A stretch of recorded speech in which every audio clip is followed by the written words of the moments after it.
Hello student. Previous video में हम लोग डिस्कस कर चुके हैं ग्राउंड कोऑर्डिनेट्स को और उसके बेस पर न्यूमेरिकल को भी हम लोग डिस्कस कर चुके हैं। इस वीडियो में हम लोग डिस्कस करने जा रहे हैं रिलीफ डिस्प्लेसमेंट को। डिटेल में डिस्कस करते हैं कि ये रिलीफ डिस्प्लेसमेंट होता क्या है। सबसे पहले रिलीफ डिस्प्लेसमेंट की डेफिनेशन को डिस्कस कर लेते हैं। कैसे डिफाइन किया जाता है रिलीफ डिस्प्लेसमेंट को, इसको डिस्कस करते हैं। As per the definition of the relief displacement is it is the lateral displacement or drift in the photographic position of the image of object due to its relief। चल, इसका meaning क्या है इसको समझ लेते हैं। नाउ किसी object की रिलेटिव हाइट की वजह से इसकी फोटोग्राफिक पोजीशन में जो लेटरल डिस्प्लेसमेंट निकल के आता है, इसी लेटरल डिस्प्लेसमेंट को हम लोग रिलीफ डिस्प्लेसमेंट कहते हैं। चल, डेफिनेशन और इसका मीनिंग तो मैंने डिस्कस किया, इसी को एक एग्जांपल यानी एक डायग्राम से हम लोग समझ लेते हैं ताकि एंटायर कॉन्सेप्ट इस रिलीफ डिस्प्लेसमेंट का हम लोग प्रॉपर तरीके से समझ पाए। इसके लिए एक एग्जांपल ले लेता हूँ। अगेन लेट अस सपोज मैं इस एल पॉइंट को डिस्कस करता हूँ। अभी तक इस एल पॉइंट को इतनी बार हम लोग डिस्कस कर चुके हैं कि आप खुद समझ गए होंगे कि ये हमारा कैमरे का लेंस है और कैमरा कहाँ पर फिट है, हमारे एयरक्राफ्ट पर। एयरक्राफ्ट पर कैमरा फिट है और जो एल है ये रिप्रेजेंट कर रहा है कैमरे का लेंस को। नाउ मैंने यहाँ पर कैमरे की वर्टिकल एक्सिस को ड्रॉ किया, तो ये कैमरे का वर्टिकल एक्सिस हो गया क्योंकि यहाँ पर हम लोग वर्टिकल फोटोग्राफ्स के बारे में डिस्कस कर रहे हैं। चल, नाउ ये हो गया हम लोगों का डेटम यानी कि रेफरेंस। तो ये मैंने यहाँ पर ड्रॉ कर दिया डेटम को। डेटम क्या कंसीडर करके चल रहे हैं पूरी फोटोग्रामेट्री में, दैट इज द MSL। ये हो गया MSL। चल, तो मैं अब यहाँ पे बनाने जा रहा हूँ, लेट इज सपोज ये हमारा ग्राउंड है और इस ग्राउंड पर एक कोई मैं ऑब्जेक्ट कंसीडर कर लेता हूँ। तो लेट इज सपोज एक किसी ऑब्जेक्ट को मैं यहाँ पर कंसीडर करता हूँ। तो ये एक कोई ऑब्जेक्ट हो गया, लेट इज सपोज कोई माउंटेन हो गया या कोई भी, ठीक। ये जो ऑब्जेक्ट है, इस ऑब्जेक्ट के मैं टॉप मोस्ट पॉइंट को कंसीडर करता हूँ, लेट इज सपोज A, और इसका जो बॉटम मोस्ट पॉइंट है जो कि ग्राउंड पर है, लेट इज सपोज ये A' हो गया। चल, नाउ ये जो पॉइंट्स हैं A और A', इसको अपन मैच करा देंगे इस L के साथ। तो अपन ने मैच कराया A को L के साथ और इस A' को भी मैच करा देते हैं L के साथ। अगेन सारी लाइंस यहाँ पर स्ट्रेट लाइंस है। नाउ इस A पॉइंट को मैं इस वर्टिकल एक्सिस पर मैच कराता हूँ पैरेलल टू द इस लाइन के, और ये जो पॉइंट निकल के आया इसको कह देते हैं लेट अस सपोज A0, है ना। जो वर्टिकल एक्सिस हमारा डेटम पर इंटरसेक्ट किया, इस पॉइंट को नाम दे देते हैं लेट अस सपोज P। देखिए ये जो हाइट है लेंस से लेकर के ग्राउंड तक की, यानी हमारे डेटम तक की जो हाइट है, सॉरी, है ना। लेंस से लेकर के डेटम तक की जो हाइट है, इस हाइट को अभी तक हम लोग क्या कहते आए हैं, ये है हम लोगों की flying height, that is the capital H। तो मैं इसको भी रिप्रेजेंट कर दे रहा हूँ ना। जो लेंस है यहाँ से फोकल लेंथ पर हमें क्या मिल जाएगा, पॉजिटिव इमेज प्लेन मिल जाएगा। तो यहाँ पर मैं ड्रॉ कर देता हूँ पॉजिटिव इमेज प्लेन को। ड्रॉ कर लेते हैं यहाँ पर पॉजिटिव इमेज प्लेन को, तो मैं नीचे करता हूँ। यहाँ पर अपन प्लॉट कर लेते हैं पॉजिटिव इमेज प्लेन को। लेट अस सपोज ये हम लोग का पॉजिटिव इमेज प्लेन।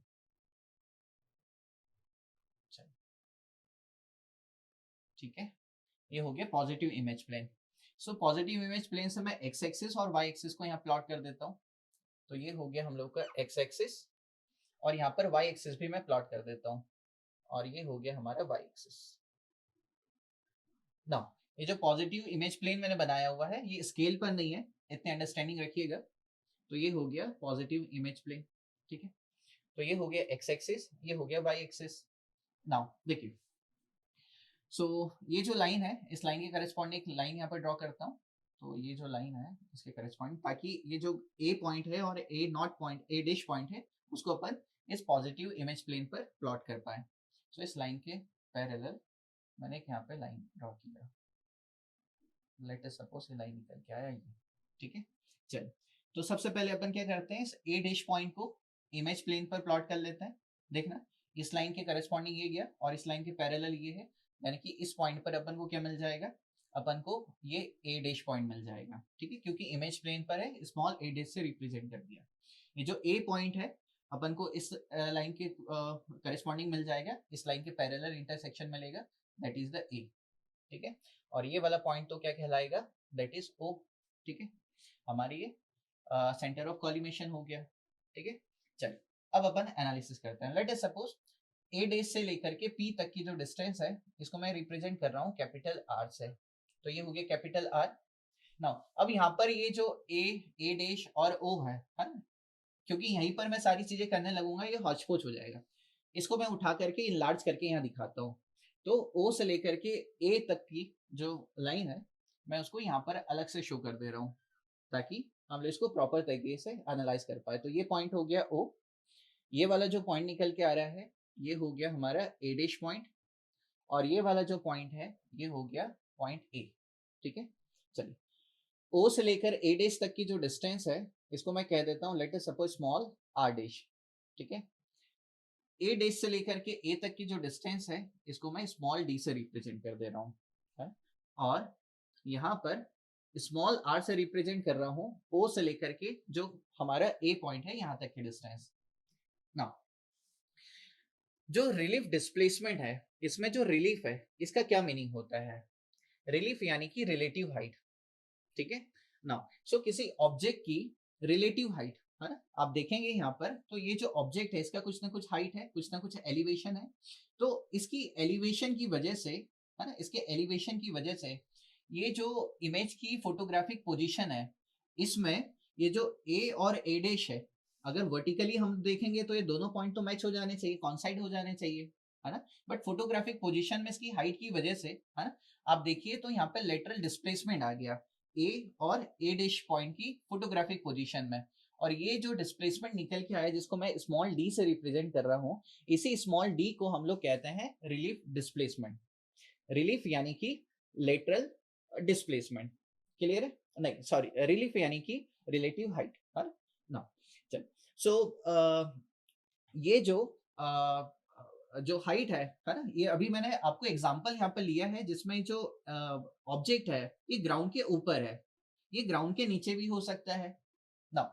आप देखेंगे जब मैंने ऑब्जेक्ट को कंसीडर किया ग्राउंड के ऊपर, है ना, यानी कि जो मेरी हाइट है ग्राउंड की वो ग्राउंड के ऊपर आ जा रही है, इस केस में आप देखोगे तो ये जो रिलीफ डिस्प्लेसमेंट है ये आउटवर्ड डायरेक्शन में निकल के आ रहा है, यानी कि जब हमें ग्राउंड के ऊपर हाइट मिलेगी किसी ऑब्जेक्ट की, उस केस में हमें यहाँ पर आउटवर्ड रिलीफ डिस्प्लेसमेंट देखने को मिलेगा।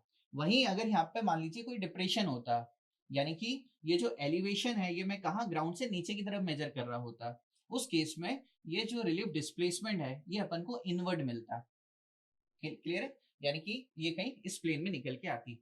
चलिए तो यहाँ तक का तो डिस्कशन क्लियर है। नाउ क्या करते हैं, अगेन सिमिलर ट्राइंगल मेथड से हम लोग रिलीफ डिस्प्लेसमेंट यानी स्मॉल डी को हम लोग डिटरमाइन करते हैं। सो हमें स्मॉल डी की वैल्यू को डिटरमाइन करना है। चलिए इसके लिए क्या करें, अगेन सिमिलर ट्राइंगल्स ले लेते हैं ना। एल से लेकर के ये जो ओ पॉइंट है यहाँ तक की डिस्टेंस कितनी हो जाएगी, that is focal length F. चलिए इसको एनालाइज करते हैं। तो हम लोग क्या करते हैं, सबसे पहले दो ट्राइंगल कंसीडर करते हैं, देन हम लोग सिमिलर ट्राइंगल की प्रॉपर्टी को अप्लाई यहाँ पर करते हैं। तो सबसे पहले मैं डिस्कस करने जा रहा हूँ, दो ट्राइंगल लेता हूँ, एल स्मॉल ए ओ, है ना। सो हम लोग लेते हैं सबसे पहले इन ट्राइंगल एल ए ओ, ये ट्राइंगल सिमिलर है एल कैपिटल ए और capital A not. So triangle L A और ए नॉट, क्लियर है।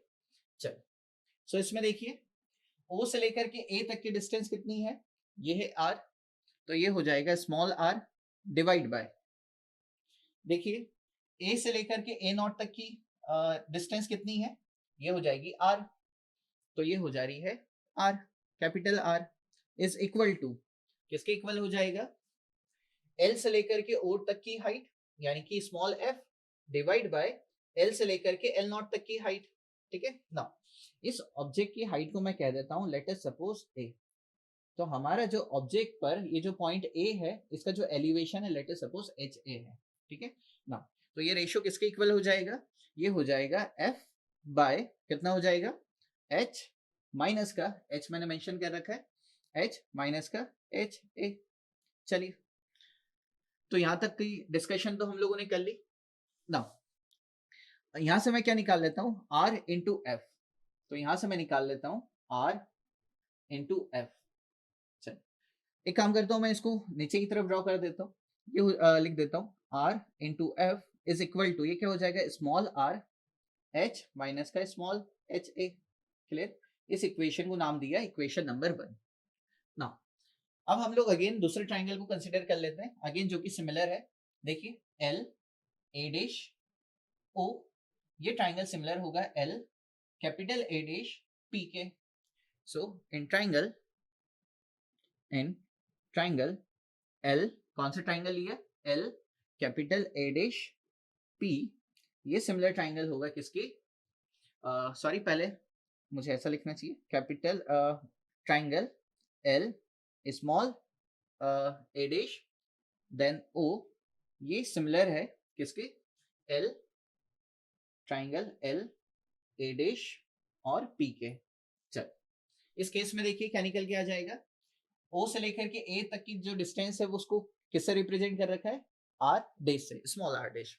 तो ये क्या हो जाएगा, आर डैश डिवाइड बाय किसके इक्वल हो जाएगा, R dash divide by R. तो ये हो जाएगा R is equal to, so ये हो गया R dash divide by R is equal to ये वाली हाइट डिवाइड बाय ये पूरी हाइट।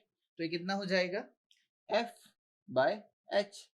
चलिए अगेन इस इक्वेशन से भी क्या करते हैं, आर मल्टीप्लाई बाय एफ की वैल्यू निकाल लेते हैं, कितना आ जाएगा, R multiply by F is equal to क्या निकल के आ जा रहा है, R dash H, equation number 2।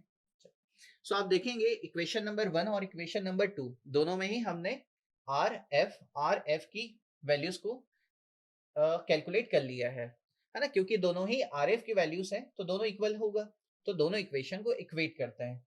So from equation 1 and 2, चल दोनों इक्वेशन को अपन इक्वेट करते हैं ना। क्या हो जाएगा रेशियो, देखिए ये हो जाएगा आर एच माइनस का H A is equal to R dash into H. चलिए हमें डिटरमाइन क्या करना है, हमें रिलीव डिस्प्लेसमेंट डिटरमाइन करना है, ठीक है, यानी कि स्मॉल डी की वैल्यू डिटरमाइन करना है, स्मॉल डी की वैल्यू डिटरमाइन करना है हमें। चलिए तो स्मॉल डी की वैल्यू हम लोग कैसे डिटरमाइन कर सकते हैं, नाउ देखिए स्मॉल डी क्या हो जाएगा, आर माइनस का स्मॉल आर डैश। तो हम लोग डी को लिख सकते हैं आर माइनस का स्मॉल आर डैश। सो इस इक्वेशन में कहीं पर आर माइनस आर डैश आपको दिखाई दे रहा है, हाँ, जब हम लोग आर का अंदर ब्रैकेट के अंदर मल्टीप्लीकेशन कर देंगे देन हमें आर माइनस का आर डैश मिल जाएगा, है ना, और ये टर्म हमारा डी बन जाएगा और डी ही हमें डिटरमाइन करना है। चलिए तो इसको अब हम लोग सॉल्व करते हैं, मैं इसको यहाँ पर सॉल्व करके दे देता हूँ। चलिए तो इसे हम लोग यहाँ सॉल्व कर लेते हैं। सो मैं आर का मल्टीप्लीकेशन करता हूँ, यहाँ पर क्या हो जाएगा, आर इंटू एच माइनस का R H A is equal to R dash H. Clear है, चलिए सो क्या करते हैं अब अपन लोग, इस आर डैश को इधर लेके आ जाते हैं, इसको उधर लेके चले जाते हैं। सो आर एच माइनस का R dash capital H is equal to ये कितना हो जाएगा, आर एच ए। चलिए यहाँ से एच को कॉमन ले लेते हैं, एच कॉमन लिया क्या हो गया, आर माइनस का R dash is equal to R H A. Now देखिए अभी डिस्कस किए थे हम लोग, आर माइनस का आर डैश क्या हो जाएगा, ये तो डी हो जाएगा। सो मैं यहाँ पे क्या लिख सकता हूँ, आर माइनस आर डैश, इसको डी लिखा जा सकता है। सो ये क्या हो जाएगा, H D is equal to R H A. Now हमें क्या डिटरमाइन करना है, डी को। सो क्या यहाँ पर डेरिवेशन निकल के आ जा रहा है डी के लिए, are H A divide by capital H. Now और यही हमें डिटरमाइन करना था। सो डी हमारा क्या है यहाँ पर, that is the relief displacement, ठीक है। चलिए सो यहाँ पर हम लोग रिलीफ डिस्प्लेसमेंट यानी कि स्मॉल डी डिटरमाइन कर चुके हैं, जो कि निकल के आ जा रहा है are H A divide by capital H. So next video में हम लोग डिस्कस कर लेंगे रिलीफ डिस्प्लेसमेंट पर बेस्ड कुछ न्यूमेरिकल्स। Thank you.